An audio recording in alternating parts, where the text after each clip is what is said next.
Eskimo people in the world live in the Arctic regions of North America. Altogether, there are only about 35,000 Eskimos. Here in the frozen north, the land is barren, and food is very scarce. Our villages are small and far apart. In this Arctic region, the summers are short and cool. Our winters last for nearly 6 months and are very cold and stormy. My home is one of the snow-covered houses in a village called Point Hope. It is on the shore of the Arctic Ocean in northwestern Alaska. Our lighthouse helps us to find our way across the flat, snow-covered land. Even in the summer, only a few ships come to Point Hope. None at all come after the winter storms begin in November. Our people depend upon the cold waters of the Arctic Ocean for much of their living. Alaska is a territory of the United States, and the Eskimos who live here are American citizens. My name is Harry. Vera is my sister.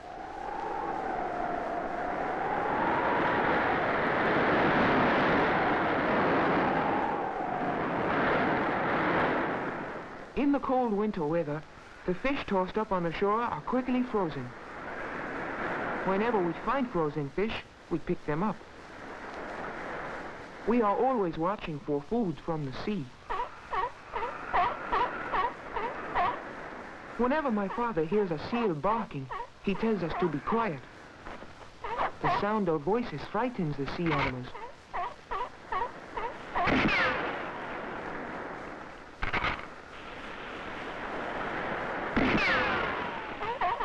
From seals, we obtain food and clothing.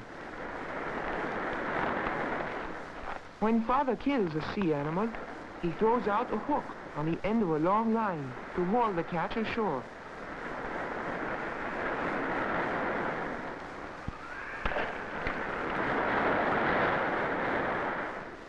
Our people hunt walrus and small whales only during the summer, but seal hunting goes on all through the year. Sometimes we hunt them from the shore, sometimes from boats, and other times we catch them by cutting holes in the ice. It is too cold for us to have farms. Only by hunting and fishing can we get enough to eat.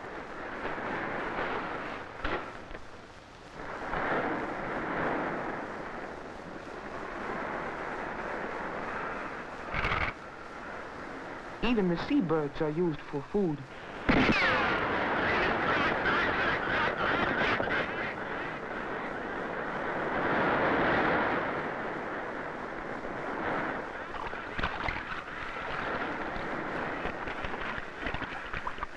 The loon my father has shot is brought to shore in the same way as the seal.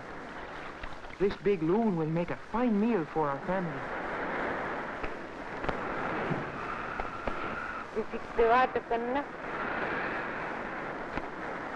If we Eskimos were not good hunters, we would all starve to death. Father uses a homemade harness to drag the seal home. Harnesses are made of skin or from cloth bought at the trading post. Father got his rifle and cartridges at the trading post too.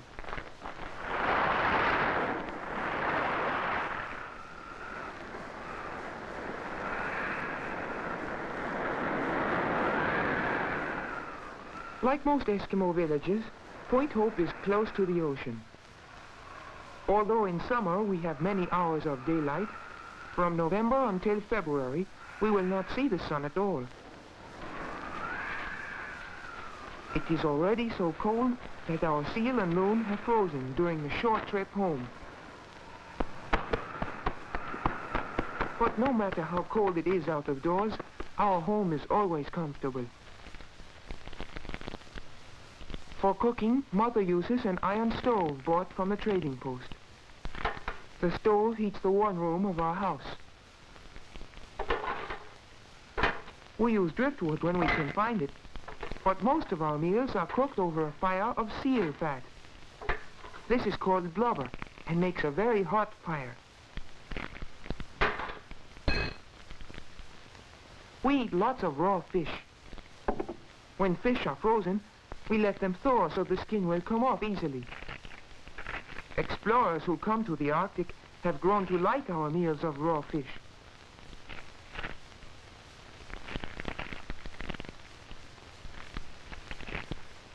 It is our custom to dip the fish in seal oil. The combination of fish and oil gives us some of the vitamins we need.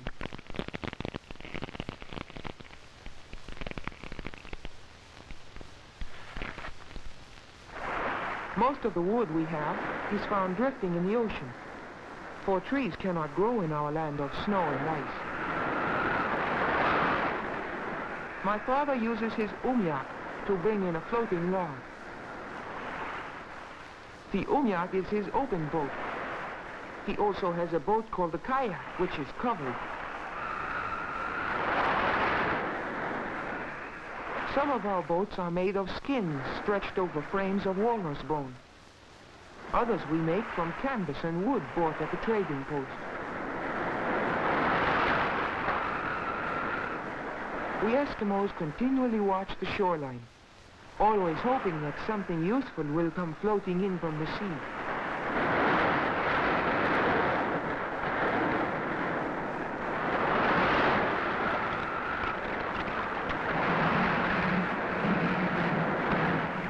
Driftwood from the ocean was used to help build our home. The walls are made of wood and stones, banked with earth and snow. During the long evenings, Father makes bracelets or other trinkets from the ivory of walrus tusks. It is easier for him to work when he holds the drill in his teeth.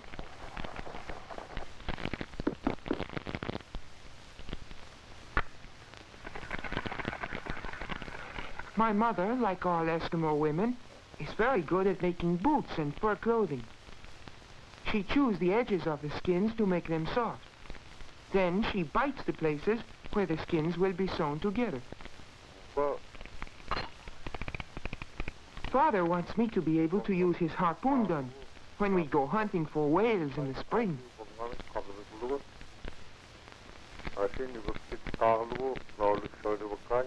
Mother is teaching my sister to sew.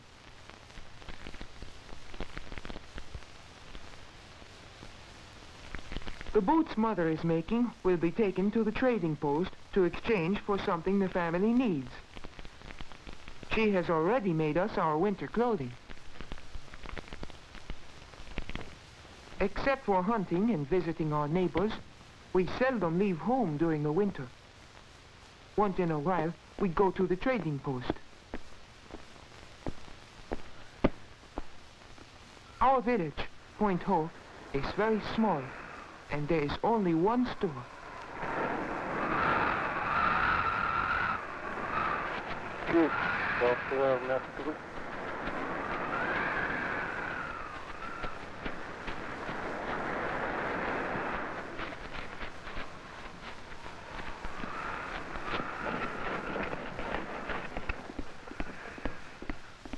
We have seen everything the storekeeper has on his shelves many times before, but we enjoy looking at them again.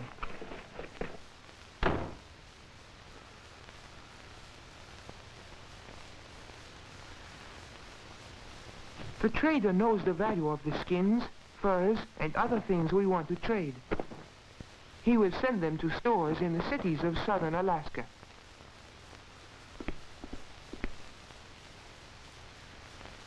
I found these old-fashioned spears in an abandoned settlement. Perhaps some museum will want to buy them from the trader.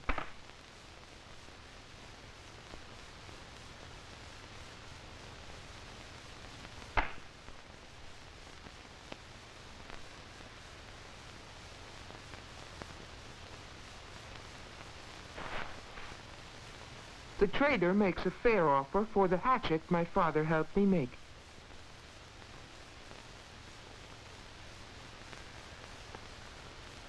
Many more things can be bought at the trading post than when my father was a boy. Ships and airplanes have brought us into closer contact with the rest of the world. We buy the things we cannot make ourselves. Trading is the only way in which we can get many of the supplies we need, for almost nothing grows in our cold land.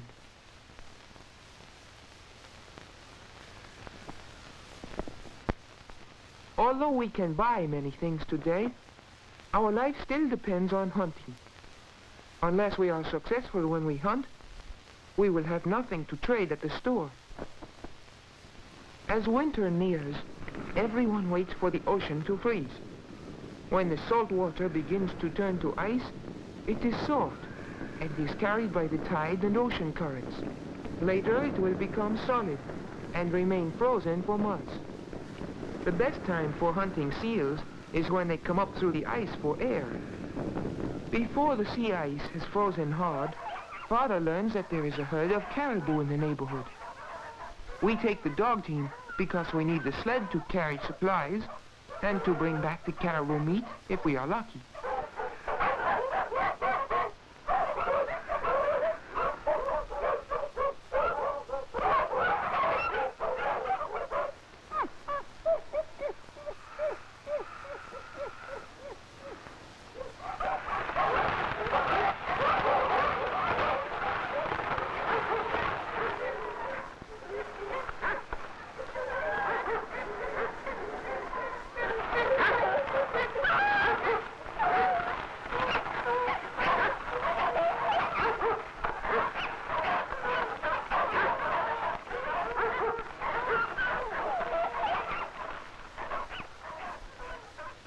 On the way, we pass the graveyard of an abandoned village. The fence is made of whale ribs.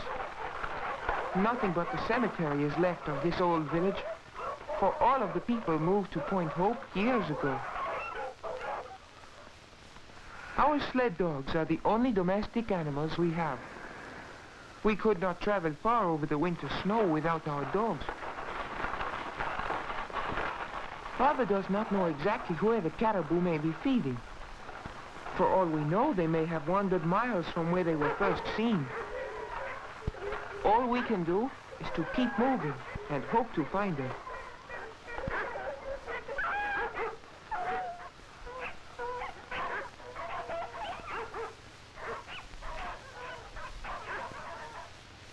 When we come to a place where the snow is soft, the dogs have difficulty hauling the sled.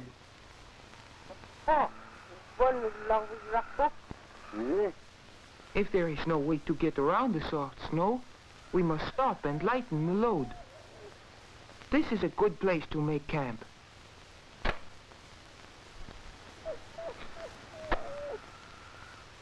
We have brought enough food and fuel for several days. To build a shelter, we cut blocks of snow for the walls.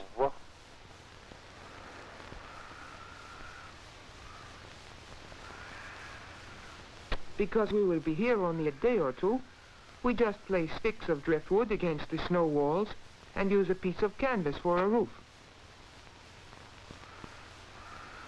Canvas is very valuable here in the Arctic. It is a product from the outside world that we have been able to get only in recent years.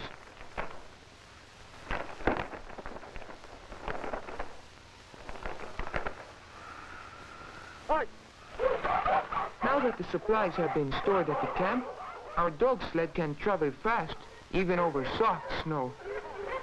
When Father thinks we are near the caribou, we leave the sled. By turning it on its side, we keep the dogs from running away with it.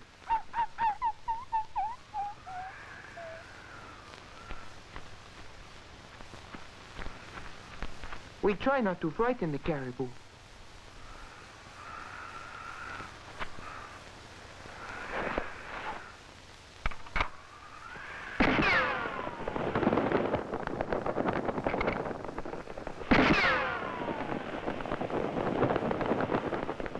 Father is a good shot. We hope that the animal he has shot is fat, for we must eat fat meat to keep our bodies warm during the cold winter.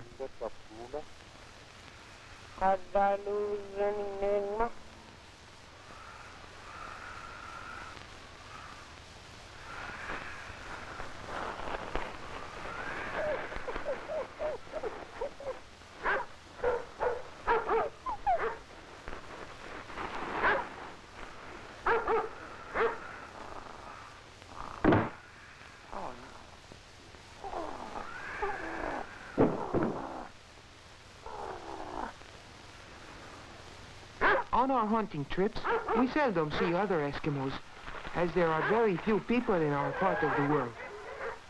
It often takes a day by dog sled to reach the nearest village. With so few of us living on so much land, we do not expect to meet other hunters from our own or neighboring villages, even when the weather is good.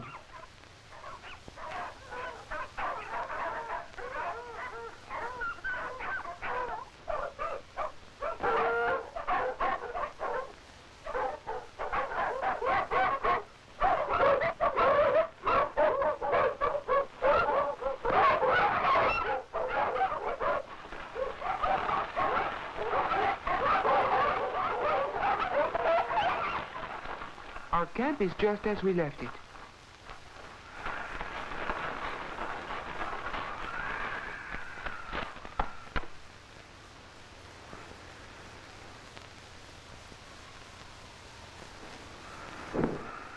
We must skin the caribou before it freezes.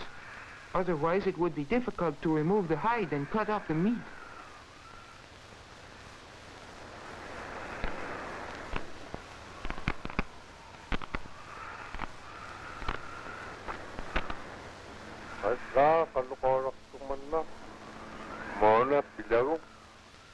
My father teaches me to care for the hides and the meat.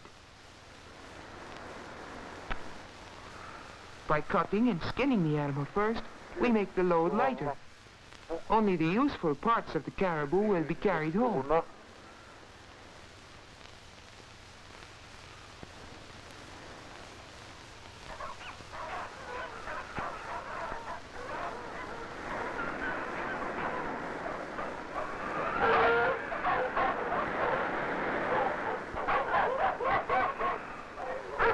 This is the way our village looks in midwinter.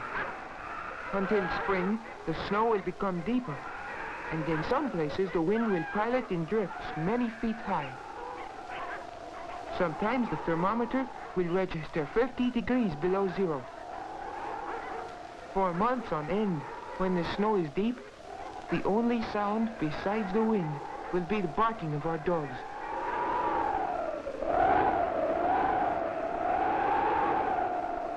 Father and I have been lucky on our hunting trip. We are coming home with caribou meat to add to our winter supply of food. We keep the frozen meat on a framework of driftwood. It is high enough above ground so that snow will not bury it. But what is more important, our dogs cannot steal it. My puppy has made a nest deep in the snow to protect himself from the wind. We are happy to get inside the house on a cold day like this.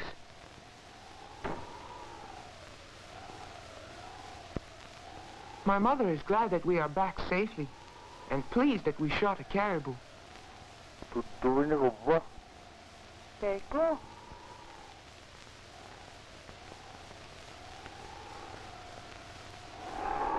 Sometimes on winter nights, we go to neighborhood parties at the schoolhouse.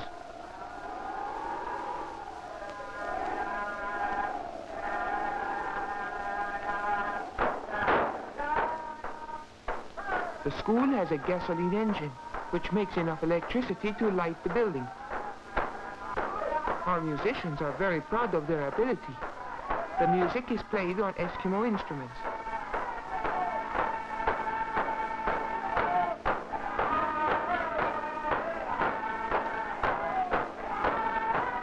Everyone in town seems to enjoy dancing.